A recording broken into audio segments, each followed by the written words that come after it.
Les raisons des fortes densités.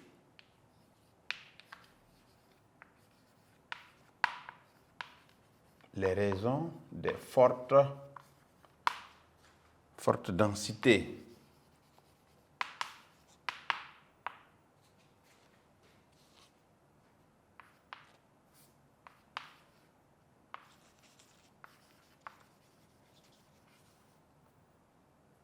Dans le monde.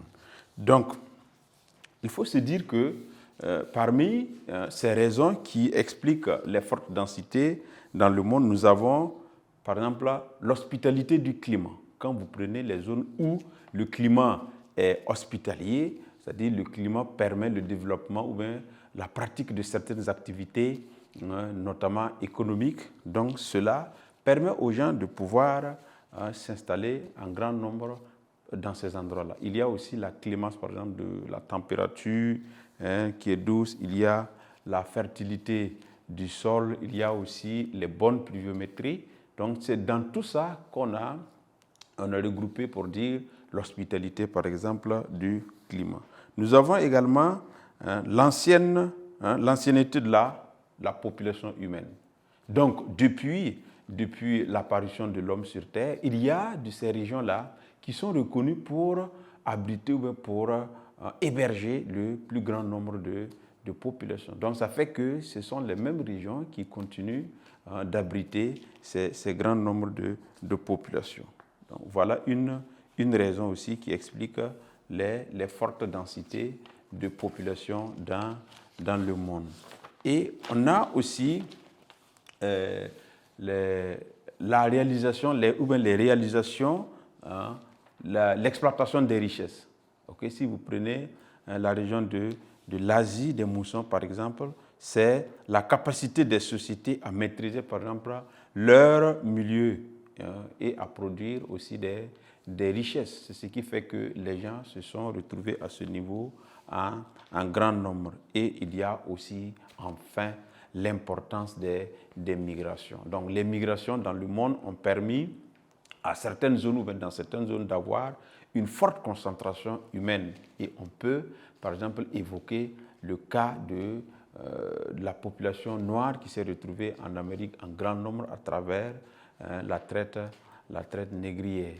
Donc, c'est des exemples de ce genre qui font que dans certaines régions du monde, nous avons une forte concentration humaine. Donc, il faut retenir en petit 2 que les raisons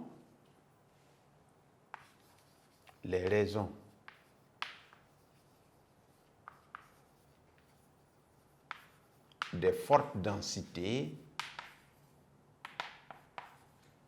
de peuplement, de population, c'est une forte densité de population dans le monde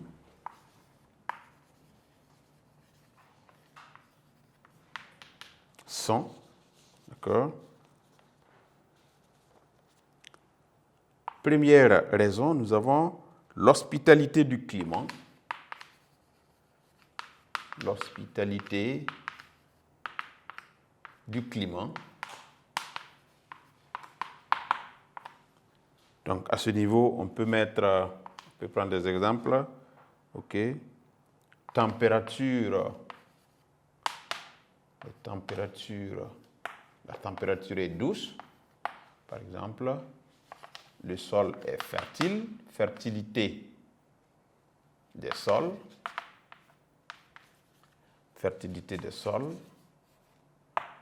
OK. Il y a aussi une bonne pluviométrie. Voilà, bonne pluviométrie.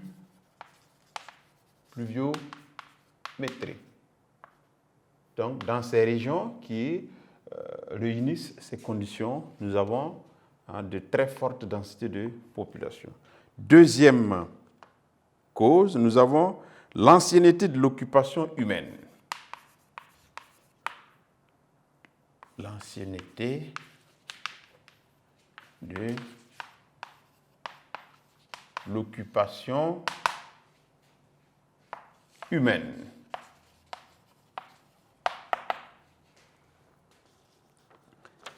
Donc, c'est pour dire que les grands foyers actuels là, avait l'habitude d'accueillir de nombreuses populations, même de par le passé. Donc c'est cette même population, c'est cette même façon, c'est cette même degré, cette même densité qui se poursuit. D'accord?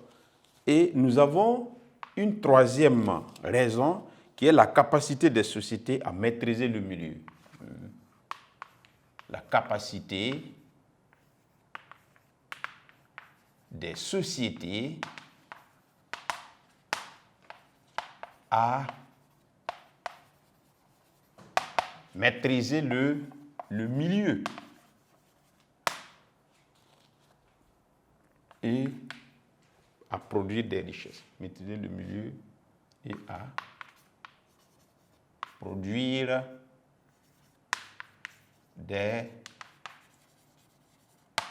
richesses. Et on peut prendre l'exemple de l'Asie des moussons où les gens ont réussi à développer la riziculture. Okay? Nous avons enfin l'importance des migrations. L'importance des migrations. L'importance des migrations. Et là, je prenais par exemple l'exemple de la population actuelle de l'Amérique latine due au phénomène de la traite négrière qui a déporté une population assez représentative dans cette zone-là. Donc voilà les raisons qu'on peut énumérer. Donc, je relis, d'accord? Nous avons les raisons des fortes densités de population dans le monde sont, première raison, l'hospitalité du climat, et on a mis entre parenthèses quelques éléments pour pouvoir aller un peu plus en détail pour expliquer ce que ça veut dire l'hospitalité du climat. Vous avez, si vous avez des régions qui ont une température douce, où le sol est fertile, ou bien les sols sont fertiles, et une bonne pluviométrie qui favorise évidemment le développement de certaines activités économiques. Nous avons l'ancienneté de l'occupation humaine. Il y a des zones qui, depuis très longtemps, avaient l'habitude d'héberger ou bien d'abriter une forte population. Donc, ça continue, ça s'est perpétué. Et la capacité des sociétés à maîtriser le milieu et à produire des richesses. Donc, il y a des sociétés qui arrivent à maîtriser leur milieu et à produire des richesses. Cela favorise évidemment l'installation et bien entendu le développement de la population. Et enfin, nous avons l'importance des migrations. Donc, et j'ai pris l'exemple de la population de l'Amérique latine qui est en partie liée à la migration. Donc voilà un peu ce qu'on peut retenir comme notion. Et nous allons terminer, bien sûr, par la conclusion.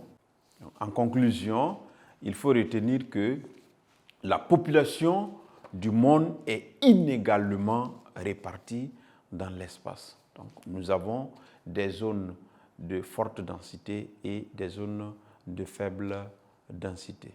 Et cela s'explique par des raisons naturelles, humaines et économiques. Donc, que ce soit dans les zones de forte densité ou dans les zones de faible densité, il y a des raisons économiques, des raisons humaines et des raisons naturelles qui expliquent ces densités de population. Donc, on peut retenir cela en conclusion en disant que la population du monde est, c'est important, inégalement répartie dans l'espace.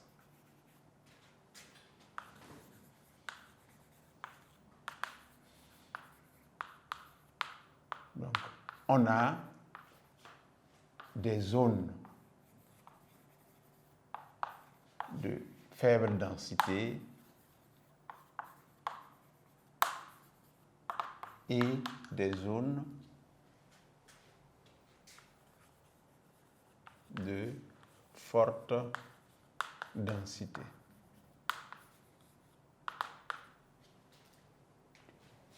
Et maintenant, il faut signifier que cette inégale répartition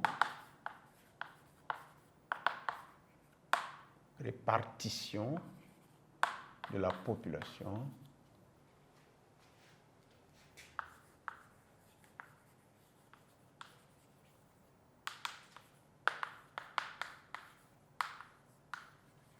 s'explique par des raisons naturelles, humaines et économiques. Donc je le lis. La population du monde est inégalement répartie dans l'espace.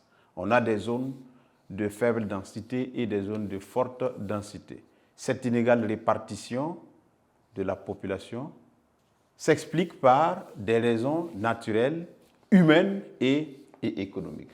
Donc, nous avons terminé avec cette leçon numéro 2 qui est, bien sûr, qui marque aussi, je crois, non, ce n'est pas la fin du cours. Non, nous avons terminé avec la leçon 2 de la séance. Et sur ce, je vous remercie et je vous donne rendez-vous pour la séance prochaine pour continuer dans le programme. Merci.